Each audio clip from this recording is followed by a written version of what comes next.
Mga igsuon, niadtong miaging semana nakaton kita nga aron makadawat og dagang panalangin kinahanglan una natong bungkalon ang yuta sa atong kasing-kasing ug matinud-anon nga tumanon ang adlaw sa Ginoo uban sa paghatag sa ikapulo.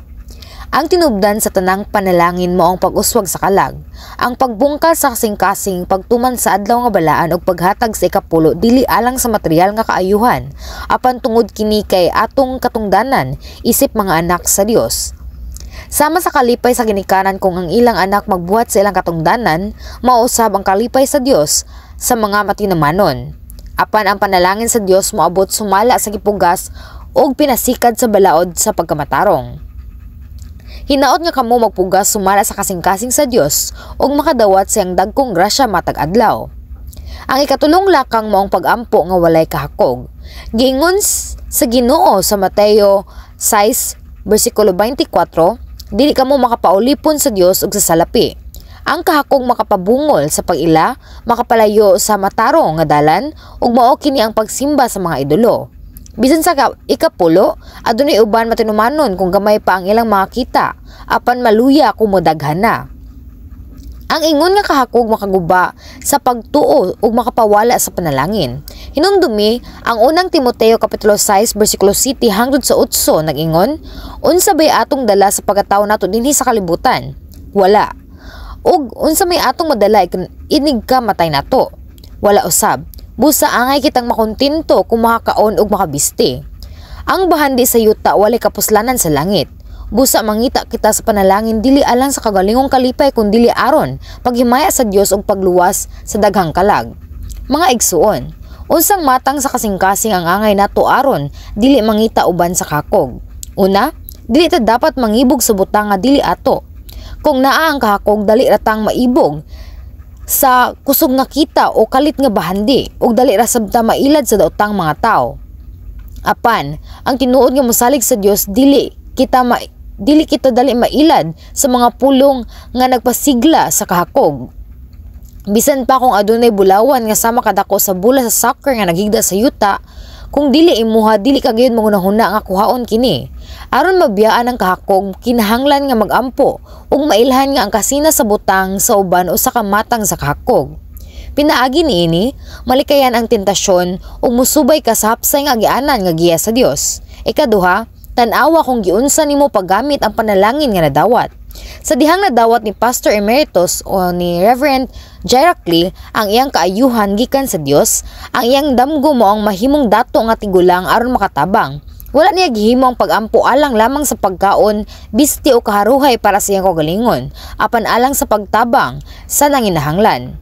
Sama sa pagsulti ni Apostol Pablo nga makita sa Filipos kapitulo 4 bersikulo 12, nakahibalo ako sa pagpaubos ug sa pag-uswag. Ang iyang kinabuhi na puno na sa grasya sa kaluwasan. Bisan walay dagong panalangin nga material siya pasalamaton gihapon. Apan iyang gipangayo nga siya makadawat og panalangin aron paghimaya sa Dios, pagluwas sa kalag ug pagpalapad sa gingharian sa Dios. Tungod kay wala siya kahakog ug alang ra sa himaya sa Dios, gipanalanginan siya sa Ginoo sumala sa iyang gipugas. Daghang Kristohano nag-ingon nga nangita sila og panalangin para sa gingharian sa Dios, apan adunay gihapon kahakog. Mingon sila, kung panalanginan ko ihatag nako alang sa misyon. Apan kung naang kahakog sa sinugdanan, maghatag sila. Unya mausab o gamiton na lang ang kadaghanan alang sa kagalingon. Ang mga walay kahakog ug nangita ra sa himaya sa Dios bisan dili dato maghatag gyapon. Mosuporta sa misyon o moserbisyo sa Ginoo uban ang ilang labing maayo. Bisan dili maayong kahimtang na kinabuhi sila uban ang kalipay ug pagpasalamat. Sunod, ayaw pangayo og panalangin sa Dios uban ang kahakog ug kalisang, kundi sumala sa pagkamatarong ug sa giya sa Espiritu Santo. Adunay uban nga adunay ikapulo nga 100 ug magampo sa Dios nga himuon kini og 1,000.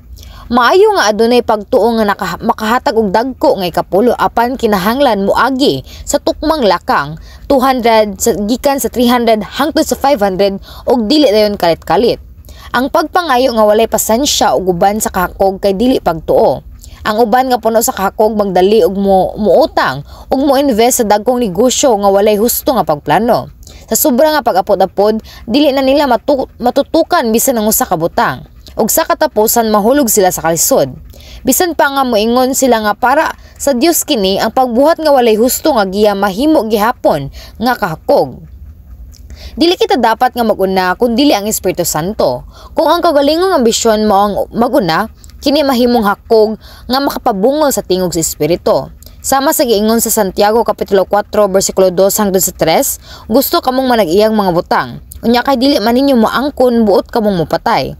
May gikaibgan kamo pag-ayo apan wala ninyo kini makuha busa nakigbingkil ug nag-away kamo. Wala kamo makabaton sa inyong gitinguha kay wa man kamo mangayo niini sa Dios. Ug sa dihang nangayo kamo wala kamo hatagi kay dautan man ang inyong tuyo. Nangayo kamo aron lamang sa pagtagbaw sa inyong mga lawasnong kaibog. Hinumdumi kini nga bersikulo. Hinaot nga atong isalikoy ang kahakog, magpugas uban sa pagtuog mosunod sa giya sa Espiritu Santo. Dayon ang Dios magmando sa dalan sa panalangin ug mutubag sumala sa iyang kabubuton. Mga igsoon, ang ikaupat nga lakang sa pagdawat sa panalangin sa pag-ani sa gipugas mao ang paglakaw sa matarong nga dalan. Kinahanglan magtrabaho kita uban ang pagkamariud-anon, integridad, pagtuman sa balaod sa Dios ug sa balaod sa kalibutan. Dili ta maggamit og pamaagi nga pasangil, manglimbong o mulikay sa kamatuoran aron makadali og kita. Bisan sa kalibutan, ang mga malimbongon lisod magbalampuson. Pananglitan, ang tindahan nga manglimbong sa timbangan o sukod mahimong makapadani og kadiyot nga kita. Apan malugi sa dugay kay ang pagkamalimbongon mailhan ug mawala ang mga customer.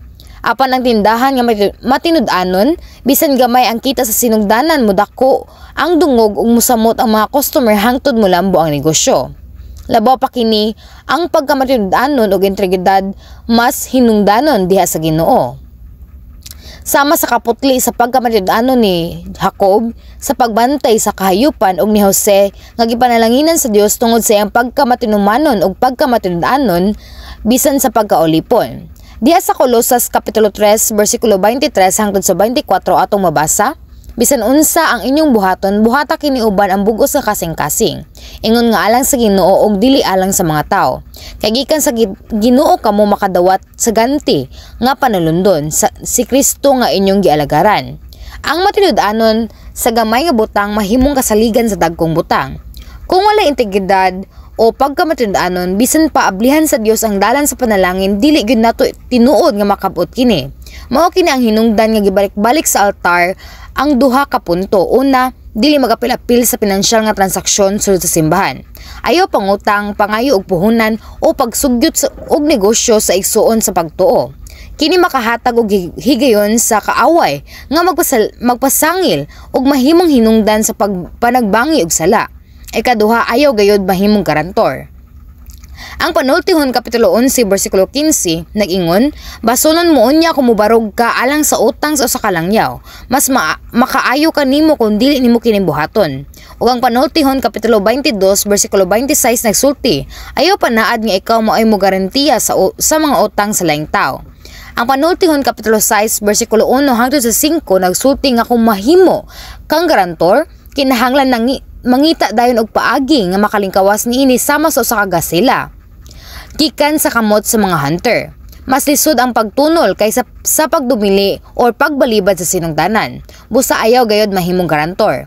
Ang pag-ingon nga oo tungod sa kaluoy o kahadlok, mahimong kabuang nga makadaot sa pamilya. Mas maayo nga motabang nga walay gipangayo nga balik. Mga igsuon, adunay uban nga nag-ingon nga ang pagpangita sa panalangin sa Dios usa ka sayop nga pagtuo. Apan ang ikaduhang Korinto kapitulo 8 bersikulo 9 nag-ingon, kay kamo nakaila sa grasya sa atong Ginoong Hesukristo, nga bisan adunahan siya nagpakapobre tungod kaninyo. Aron pinaagi siyang kapobrehon, kamo mahimong adunahan.